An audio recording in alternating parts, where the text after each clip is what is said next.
Friends, welcome to Kavitha சமையலறை. இன்னைக்கு நம்ம பார்க்க போகிற ஸ்பெஷல் ரெசிபி நல்ல சுவையான ஆரோக்கியமான தேங்காய்பால். ஆடி மாதத்தில் அம்மனுக்கு பிரசாதமாக படைக்கிறதுக்கு இந்த தேங்காய்பால் ஒரு பாப்புலரான பிரசாதம்.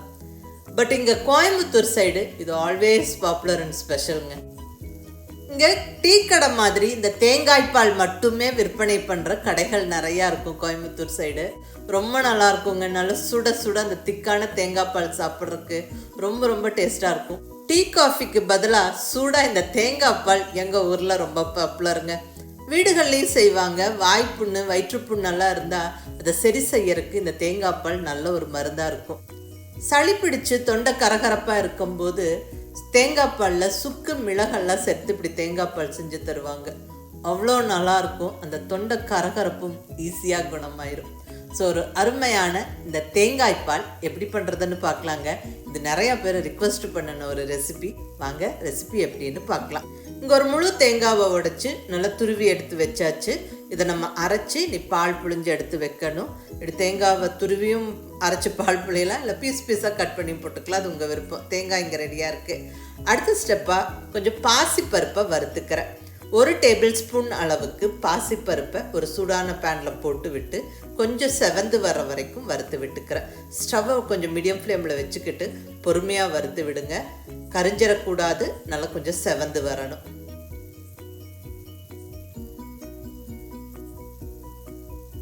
பாருங்க, இந்த அளவுக்கு நல்ல பாசிப்பருப்பு வறுப்பட்டதுக்கப்புறம் இதை நம்ம மிக்ஸி ஜாரில் சேர்த்துருவோம். கூடவே ஒரு ஃபுல் டீஸ்பூனுக்கு அரிசி மாவு சேர்த்துக்கிறேன். வறுப்பட்ட பாசிப்பருப்பு கொஞ்சம் ஆறுனதுக்கப்புறம் இந்த அரிசி மாவோடு சேர்த்து நல்லா இந்த அளவுக்கு ஃபைன் பவுடராக பிடிச்சி எடுத்துக்கணும். இது அந்த தேங்காய் பாலுக்கு ஒரு திக்னஸ் கொடுக்கறதுக்கு வேண்டி நம்ம இது பண்ணுறோம். டேஸ்ட்டும் ரொம்ப நல்லாயிருக்கும். நல்லா பாயாசம் மாதிரி இருக்கும். ஸோ நல்லா அந்த பாசிப்பருப்பும் அரிசி மாவு பிடிச்சி வச்சாச்சுங்க. அடுத்த ஸ்டெப்பாக நம்ம தேங்காய் பால் எடுத்துருவோம். இப்போ துருவி வச்சுருக்கிற ஒரு தேங்காவை சேர்த்தாச்சு. கூடவே 2 ஏலக்காய் சேர்த்துட்டு இது கூட ஒரு ஃபுல் டம்ளர் தண்ணி, இங்கே ஒரு 250 ml தண்ணி சேர்த்து நல்லா இந்த அளவுக்கு அரைச்சாச்சு. இப்போ நம்ம ஃபஸ்ட்டு தேங்காய் பால், அந்த கெட்டியான தேங்காய் பாலை புழிஞ்சு எடுத்துருவோம்.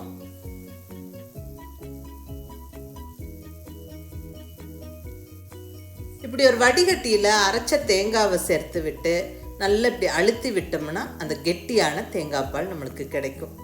இப்படி ஒரு ஸ்பேட்டலா வச்சோ இல்லை கையை வச்சோ அழுத்தி விடுங்க.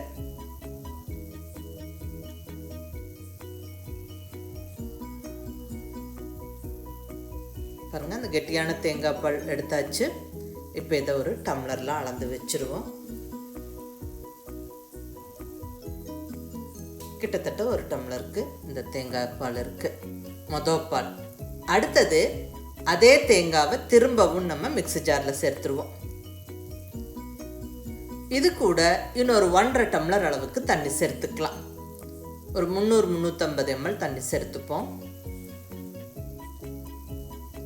மறுபடியும் அதை அரைச்சு 2வது தேங்காய் பால் எடுக்கிறோம். இது திக்காக இருக்காது, கொஞ்சம் தின்னாக இருக்கும். ஸோ அந்த 2வது தேங்காய் பாலும் அதே மாதிரி புழிஞ்சு எடுத்துருவோம்.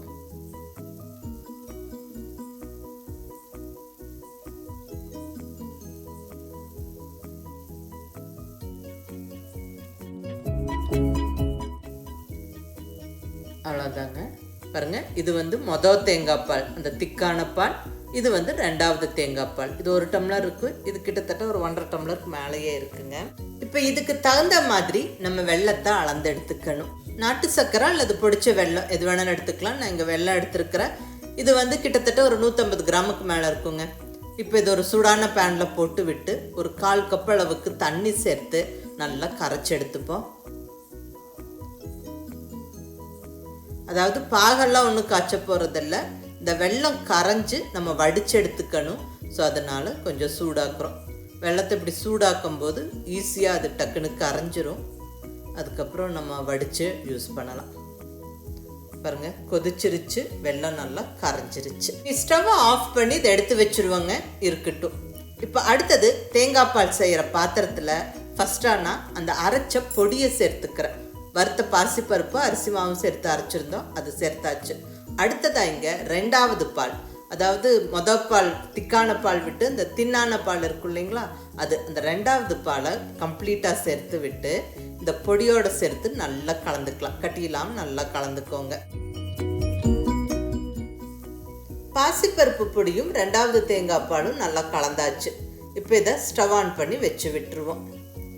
கொஞ்சம் கொதிச்சு வரணும். ஸ்டவ்வை கண்டிப்பாக மீடியம் ஃப்ளேமில் வச்சுக்கோங்க.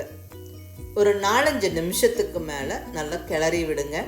நல்லா அதாவது பாசிப்பருப்பு அரிசி மாவு பொடியோடு சேர்ந்த இந்த 2வது தேங்காய் பால் நல்லா கொதிச்சு கொஞ்சம் திக்காகணும். அந்த அளவுக்கு நல்லா கிளறி விட்டு கொதிக்க விடுங்க. இப்போ ஒரு 4 நிமிஷத்துக்கு மேலே ஆயிடுச்சு. பாருங்கள், கொதிக்க ஸ்டார்ட் ஆயிடுச்சு.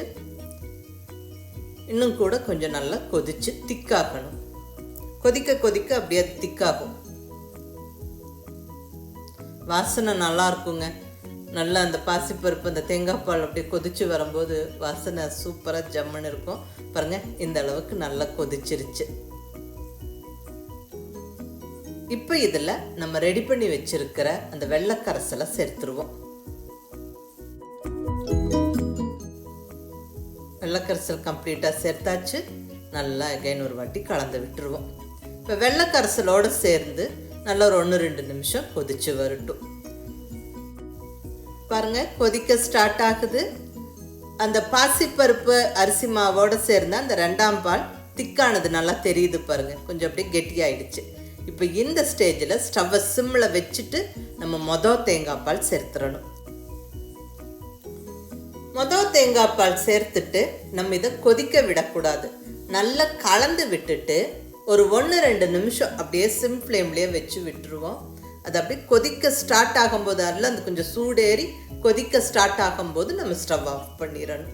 ஸோ இருக்கட்டுங்க. பாருங்கள், நல்லா கொஞ்சம் சூடாயிடுச்சு. கொதிக்க ஸ்டார்ட் ஆக போகுது. அவ்வளோதான். இந்த ஸ்டேஜில் நம்ம ஸ்டவ்வை ஆஃப் பண்ணி விட்டுறணும். அவ்வளோதாங்க. அருமையான சுவையான தேங்காய் பால் ஜம்முன்னு ரெடி ஆயிடுச்சு. இதை ஆடி மாதத்தில் ஸ்பெஷலாக செய்வாங்க அந்த பூஜைக்கு. பட்டு இது ரெகுலராகவே இங்கே கோயம்புத்தூர் சைடெல்லாம் இதை செய்வாங்க. டீ காஃபி டைமில், ஸ்நாக்ஸ் டைமில் இந்த தேங்காய் பாலை செஞ்சு குடிப்பாங்க. இங்கே நிறைய பாப்புலரான கடைகள் இருக்குது. இந்த தேங்காய் பால் மட்டுமே விற்பனை பண்ணுற கடைகள் இங்கே கோயம்புத்தூரில் நிறையா இருக்குது. இது ஆரோக்கியத்துக்கும் ரொம்ப நல்லதுங்க. வாய்ப்புண்ணு, வயிற்று புண்ணெல்லாம் இருக்கும்போது இந்த மாதிரி தேங்காய் பால் செஞ்சு கொடுப்பாங்க. ரொம்ப நல்லது. அதே மாதிரி கொஞ்சம் சளி இருமல் இருக்கும்போது தொண்டைப்புண்ணு சரியாகிறதுக்கும் இந்த தேங்காய் பால் சுக்கு மிளகோட செஞ்சு தருவாங்க. ரொம்ப நல்லா இருக்குங்க. ஸோ மிஸ் பண்ணாமல் ட்ரை பண்ணி பாருங்கள். இது நிறைய பேர் ரிக்வெஸ்ட் பண்ணின ரெசிபி. இங்கே கோயம்புத்தூர் சைடு கடைகளில் கிடைக்கிற தேங்காய் பால் ரெசிபி அப்லோட் பண்ண சொல்லி கேட்டிருந்தீங்க. அதாவது ஆப்பம் இடியாப்பத்துக்கு செய்கிற தேங்காய் பால் வேறு, இது குடிக்கிறதுக்காக நம்ம செய்கிற தேங்காய் பால். நல்ல சூடாக டீ காஃபி மாதிரி குடிக்கலாம். பாயசம் மாதிரியும் இருக்கும். ஸோ விசேஷ சமயம் டக்குன்னு ஒரு பிரசாதம் செய்யணும்னாலும் இது நல்ல ஆப்ஷன். ஸோ செஞ்சு பாருங்கள். எப்படி இருந்ததுன்னு உங்கள் ஃபீட்பேக் சொல்லுங்கள். பிடிச்சிருந்தால் லைக் பண்ணி, ஷேர் பண்ணி, கமெண்ட் பண்ணுங்கள். கவிதா சமையலறை சப்ஸ்கிரைப் பண்ணி என்னுடைய மற்ற ரெசிபிஸும் வீடியோஸும் பாருங்கள். தேங்க்யூ.